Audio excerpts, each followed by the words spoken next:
Hey everyone, you are listening to the All Things Private Practice podcast. I'm your host, Patrick.Casale, licensed clinical mental health counselor and licensed clinical addiction specialist here in Asheville, North Carolina, also a private practice coach and strategist. Working with a lot of entrepreneurs on this podcast to talk about their journeys into their creative ventures, but really discussing obstacles, barriers, failures, and just really the insecurities that come up when we start our small businesses. Here with TJ Walsh today, licensed professional counselor in Philadelphia, also a grad school adjunct professor, a coach for artists who are helping them kind of move from point A to point B, and a group practice owner. So doing a lot. Really happy to have you here and on the podcast today, TJ. Yeah, thanks so much, Patrick. I'm really excited to be hanging out with you. Whenever people kind of like list out, it's almost like verbally or hearing a bullet points list of things that I'm doing. I'm always I always kind of have to like take a step back because I don't feel like I'm doing that much sometimes. And everybody around me is saying, holy shit, you're doing too much stuff. How do you have this? Or how do you have this? And for somebody who has struggled with just like fear of failure or fear of not accomplishing much, whenever I get that perspective in those first few seconds of an intro, I'm like, yeah, okay, I think I'm doing okay. Are you Right now. able to like take that in as you hear that from another source? Like, are you able to say to yourself, wow, TJ, you've come a long fucking way? Yeah.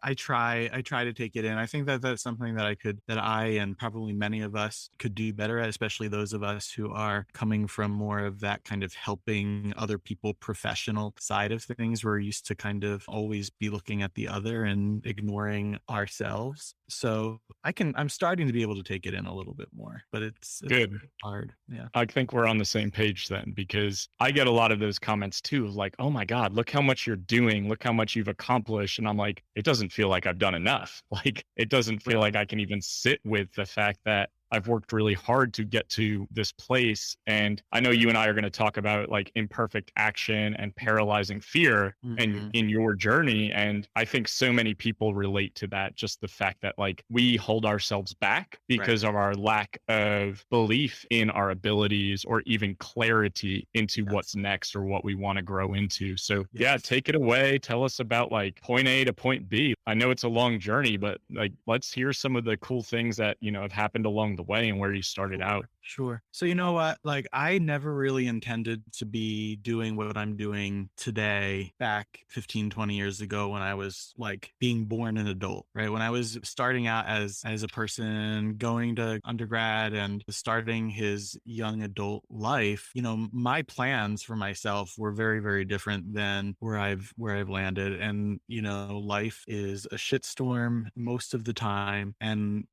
I just got thrown into this spiral of just like responding to it instead of kind of taking it by the horns and making decisions proactively for myself for a bit of time. My experience in undergrad was actually in art school. So my undergrad degree is in fine arts, and I came out of there with a BFA in design, and I worked in the design field for 8, 9, 10 years, doing all different kinds of things, from just like being a staff designer to being a creative director for international nonprofit organizations, developing brand strategy and that kind of thing for them. And I was doing that. I just wasn't ever really satisfied, but I really didn't know, how to make any changes. This was like a thing that I was supposed to be doing. I went to the school for this. And so of course I'm going to keep doing this kind of thing forever. And then somewhere along the way decided that I should probably get a master's degree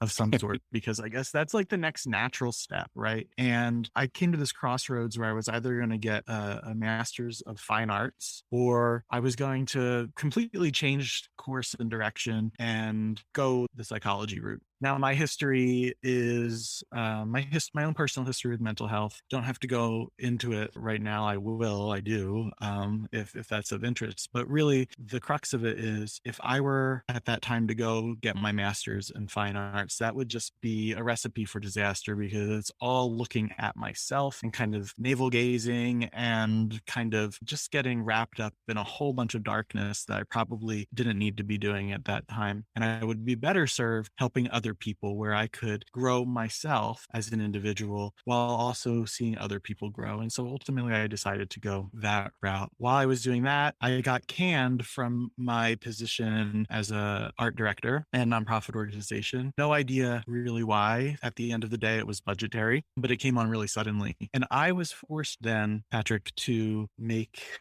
some critical decisions, I right? bet. Do I want to get back into the stream of what I've been doing for the past decade? Or do I really want to kind of hold my breath and start taking steps in a direction that might be and has turned out to be more fulfilling and more true to who I am as a person? Sounds like quite the existential crossroads, and one that you didn't necessarily expect to happen to you at that time. What was it like to just like have everything you knew kind of unravel in a way and step into the unknown of, I'm going to pursue something completely different? Not saying that art isn't therapeutic, but just pursuing a master's in completely different realm and world. Yeah, I mean, the type of art that I was doing was commercial art, right? And so it wasn't the therapeutic kind of thing that, some people might consider artistic, therapeutic kind of endeavors. It was taking other people's messaging, translating it into something that was appealing and effective, and putting it out in the world in hopes that they would either do a few things with it, either purchase something, donate something, whatever. It was to like reach that kind of very monetized or structured endpoint and goal. So that was not fulfilling to me anymore either. What was more fulfilling to me was when I was sitting across a conference table from a client,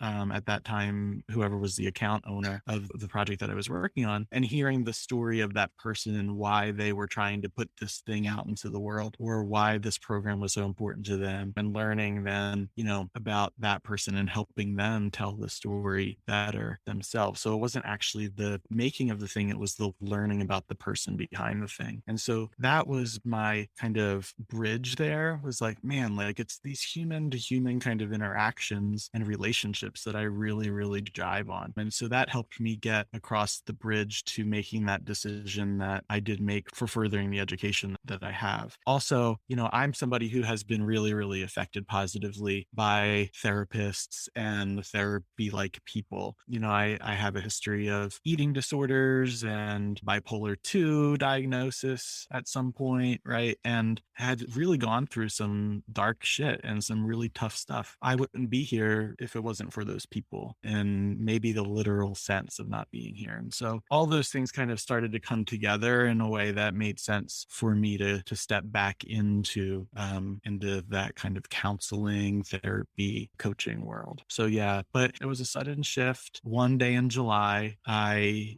got called into the office, felt like I was going to the principal's office, had no idea why. It's always a bad sign, everybody, when your HR department is not on site. Usually they're usually in some other office, and you walk in the morning and you see the HR person, whoever drew the short straw to go to the office that day, walking around the place. You're like, oh man, why is she here? Well, she was there for me that day. So it was a sudden thing. But I'm really happy with it at the end of the day. Now that's occurred all those years ago. I appreciate you sharing that part of your story. And, I think that a lot of us that get into this field have definitely been positively impacted by mental health work and therapy based on our own struggles and challenges. Right. And it sounds like that allowed you to have a lot of curiosity in your prior profession. And then, essentially, unfortunately, like dead man walking situation when you walk into the office that day unexpectedly. So then life changes quite a bit and you pursue your master's and in the helping profession. And tell me about like where that takes you today in terms of businesses and just like working through, like we talked about, overanalyzing, overthinking, almost creating this paralyzing fear process for ourselves where we get stuck in our heads and convince ourselves like, do not grow, you can't, and it's not possible for you anyway. Mm-hmm. So it's almost like the businesses. So in the intro, you told everybody that I have a small group practice, clinical counseling, and then I have this coaching business that I'm starting, this other endeavor. And then I also have a fine arts practice as well, where I do show and sell my my artwork on a national level as well. So I have multiple things going on, right? The businesses are great because they give me focus and they give me things to do, and they give me money and the ability to feed myself and my family and all of those great things that are essential to survival. But at the end of the day, they are the biggest personal growth project, self-guided program, I guess you can say, that I could ever give myself. I'm learning so much about myself and who I am. I'm learning about my strengths and my weaknesses and where I thrive and where I don't. And it is uncomfortable as hell every day to be enrolled in that program that I've developed for myself and have thrown myself in. And it can be really debilitating. So in Philadelphia, you're either Italian or Irish. And I'm the Irish version of that. And we are very blue collar family. My cousins and myself and my siblings are pretty much the first people in our family to go to college, to get master's degrees afterwards, and to have this kind of existence. And so I come from a pretty firmly rooted scarcity mindset, right? Where there's never going to be enough. If I stop taking on things, then that's going to be it. The faucet's turned off forever. I'm never going to be able to get more clients or grow more programs or anything like that. So I have to keep going, keep going, keep going. And that's the biggest thing that has been a growth point for me recently, because I've started this other project, and my clinical work, my one-on-one FaceTime with clients, has really had to kind of shift gears and be reduced, which is really fucking scary for me, because I'm like, man, if I'm saying I'm not taking on more clients, one-on-one FaceTime, right? That is the bulk of my income, or that is my first business. Am I saying no to this all of a sudden? What's going to happen? But I'm noticing the more I kind of push into that fear and the more pockets of time kind of open up for me, the more alive I feel. I don't feel quite as dead anymore, because I was burning the hell out of myself, or burning myself out like crazy. And, pushing into that fear of scarcity and saying, no, that's not true. That's a falsehood for me. And living into, there's going to be more on the other side that's better, or that's more appropriate for this time, has been so amazingly important for me to learn. So I think I lost track of your question there, but hopefully that made at least a little bit of sense. I don't know. No, that's actually a perfect answer for people to hear, because what I'm hearing is there's ancestral family of origin trauma with money and scarcity and poverty, and the fear of I can't stop, right?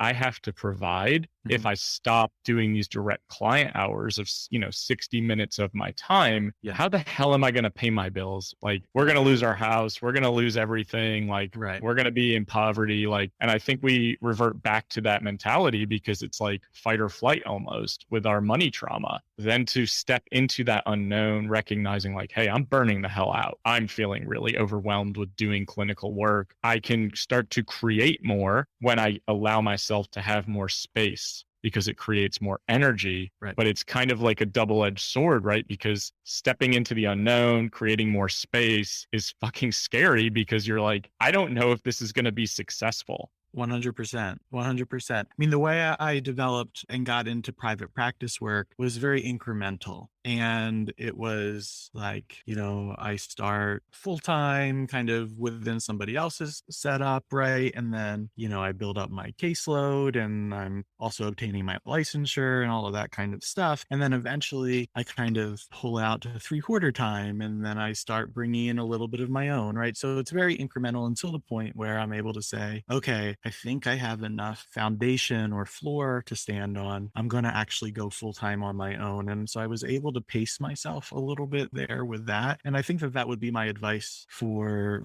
many people, that there's never an all the people or all the time kind of answer. But for many people, that is kind of a nice way to be able to do it, right? To build up incrementally, to hold on to some of your benefits or your income in your other place while you get ready to go. But with this other stuff that I'm doing right now, it is not a surefire thing, in the sense that all I need to do is, be personable enough, be effective enough, and people will come and sit in front of me and I give them therapy or work with them on their therapeutic goals for an hour. And then the next person comes in. This is like I'm developing something literally from scratch that nobody knows anything really about. They don't even know that they necessarily need it yet. Well, they know, but they don't. And I need to build it all out and have it all ready to go and then launch it and then hope they click buy, right? And I'm putting a lot of time, effort, and money into this effort while I'm also, because one of those things I just said was time, reducing kind of my guaranteed income generator to give myself time to work on this thing that I'm going to launch at some point. And will it be effective? That is really scary for me.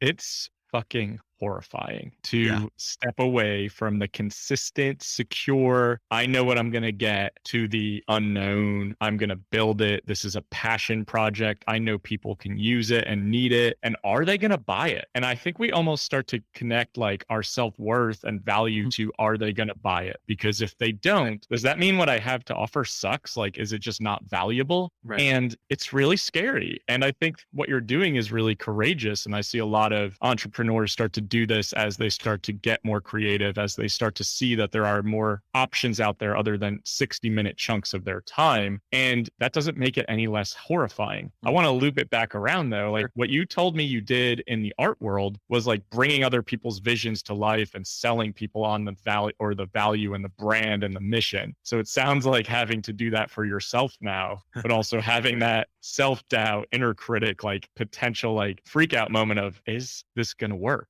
And that is really scary stuff. Or even like there's all of that. But for me, it's, do I have enough experience and world knowledge and direct applied stuff to actually be a voice of authority in some of these areas? Like you can, do I have enough experience to be a group practice owner? Like I have the people that work with me, calling me because I'm on all virtual practice, all online. So I have my folks calling me and saying like, hey, I need to run this by you. Or, what would you do in this situation? And I'm like, I would do this, but like, it's really weird when people are coming to me because my name is on this thing and they suppose I have the right answer. Or in the art stuff, I've been a professional artist for 20 some years, right? And, I have all of this stuff. I've developed my own personal voice and everything like that. But now I'm going to tell people and work with people to develop their own goals and look at their own realities and look at their own options and find their own ways forward by using an authoritative kind of voice. Who the hell told me I could do that? But here I am, and I hope that they want it. And, people come to me all the time for this, and I don't charge them a penny, right, when they come to me for this stuff. But now all of a sudden I'm going to label a price. I'm going to put a price on the thing, and all of a sudden all those people all of a sudden won't want to work with me again, right? That's my fear. All that insecurity goes through the roof, like that imposter syndrome or whatever we want to call it starts to ramp in of like, I don't have enough letters behind my name or enough experience, or if I'm not giving it away for free, people won't buy it. Who the hell am I to be the voice or the expert in this role, right? So like, it's really interesting how that shifts psychologically when we start to grow. But what I hear from you is a lot of humility around it of like, I'm really concerned and I'm really genuinely interested in the outcome for people. And that means like in your group practice, in your coaching, in whatever you're doing, being concerned about the outcome because you want people to have results and you want them to be successful. Right. And I want to be successful too. Like I want to be the best that I can be. Right. And this imposter syndrome thing that we talk about, the way, so I hire still, and this is also a PSA for everybody out there who is a clinician, who is at the point where they can own their own business and practice and everything. You need to be still getting supervision.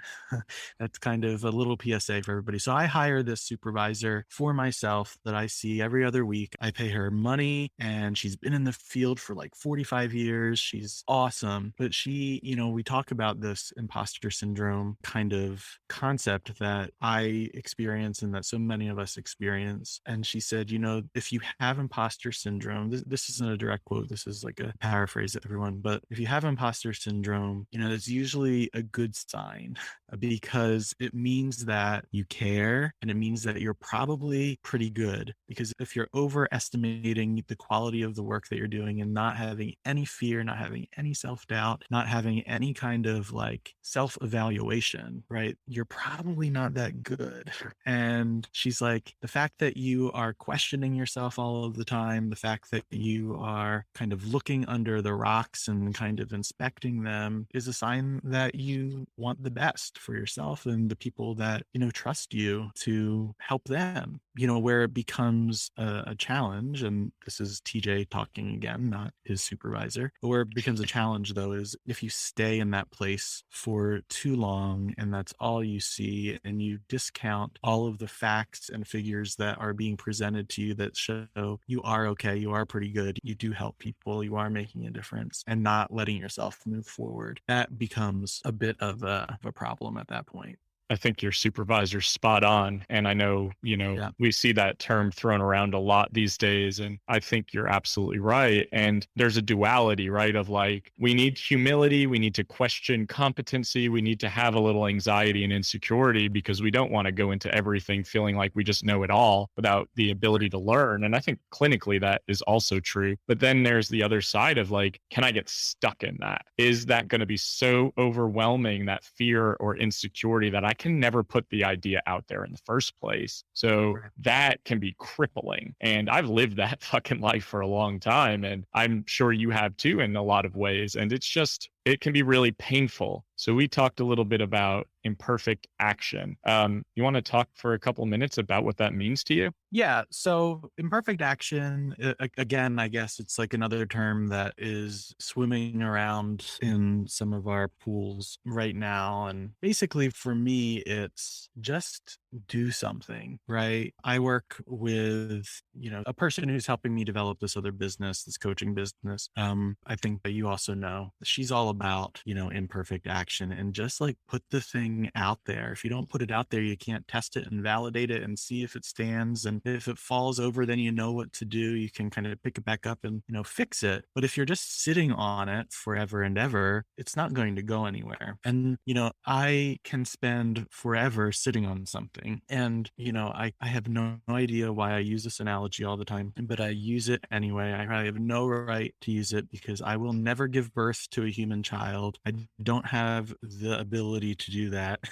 But here I am talking about this like labor and delivery analogy. So it's like forever I sit on something and it's like this really painful laboring process. And it takes me forever and ever and ever. And I'm like in pain about it. I'm talking to my therapist about it in this existential disasterville. I'm talking to my supervisor about it, and she's saying the same thing that everybody else is, which is like, shit or get off the pot. And eventually I just like explode and birth this thing, and it's in existence, but it has been so painful for me in ways that it probably didn't have to be. Now what I'm starting to do is when I start to feel the pressure of, this thing has to move or it has to come out, I just put something out there. And it doesn't necessarily have to go live into the real world, but it could be put out there into a smaller space of trusted individuals that can assess it and give me feedback on it. That's still an action. It's because it's not just staying with me. And so I'm planning this thing that should be coming up in the winter, and I just needed some accountability around it. So I like created like this quick graphic thing and like listed out where I am with stuff. And I put it into, a hive mind kind of group that I'm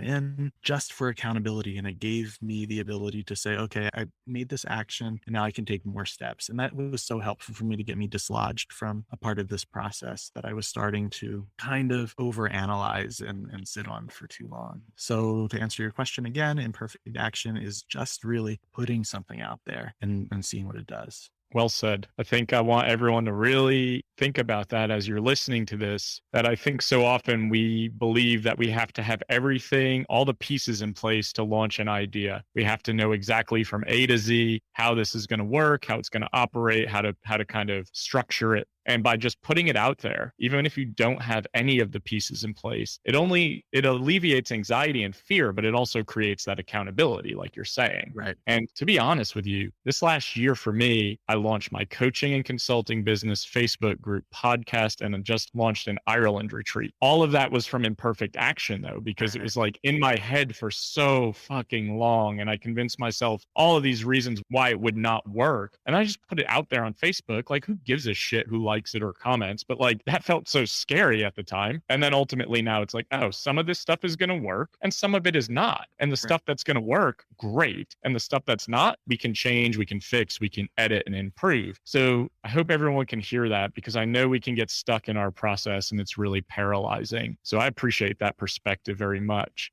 I would love for you to tell the audience like a little bit about where they can find your stuff, like your upcoming offerings, and more about you, so that they can certainly pursue any of those opportunities. Yeah. So I love connecting with people, all about relationships and knowing people. And so there's a number of ways that y'all can find me. So my practice website is tjwalshtherapy.com. That will be where you can find out all about my clinical practice and the people that work alongside of me there. You can also find me at boldcreativescollective.com. On there right now is a little place for you to put your email in, and in your email you'll get a free guide called 4 Steps to Grow Your Creative Life. It's a really basic starter guide on setting goals, looking at realities, checking out and discovering options, and then taking steps forward, ways forward to grow your creative life. Whatever creative life looks like for you, whether it's entrepreneurship or being an actual like fine artist, it doesn't matter. We all can kind of identify goals and go through this process. So you'll get that in your inbox. But also in the winter, I'll be launching a special program for artists and creative people to grow their creative lives. It'll be a year-long program, but I'm excited to talk more about that when it gets closer. But going to boldcreativescollective.com and joining the Facebook group Bold Creatives Collective is a way to keep in the loop of all of that and interact with me. Really cool offerings, and I'm really excited to see how your launch goes, and you've clearly put a lot of yourself into that. And all of TJ's links and information will be in the podcast description, so please feel free to check his stuff out. Go to his Facebook group, go to boldcreatives.com, check out his group practice in Pennsylvania if you know of anyone who's in need of support in the Pennsylvania state and area. And if you want to find more of me, you can go to my Facebook group, All Things Private Practice, or my website, allthingspractice.com, for individual and group private practice building and coaching, retreats, and courses. Feel free to download and subscribe wherever you're listening to podcasts, and share this episode where we have conversations about the journeys of entrepreneurs, the struggles, the insecurities, and then the successes. See you next time. Thanks for listening.